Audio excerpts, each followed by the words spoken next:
اور یاد کرو جب کہ تمہارے رب نے کہا تھا فرشتوں سے کہ میں زمین میں خلیفہ بنانے والا ہوں، تو انہوں نے کہا کہ کیا تو بنائے گا اس میں جو فساد مچائے گا اس میں اور خوریزی کرے گا؟ فرمایا میں جانتا ہوں جو تم نہیں جانتے۔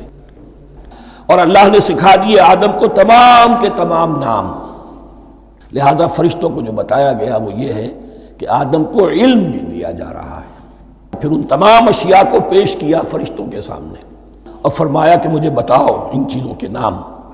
انہوں نے کہا پروردگار تو پاک ہے، ہمیں کوئی علم حاصل نہیں سوائے اس کے جو تو نے ہمیں سکھا دیا ہے۔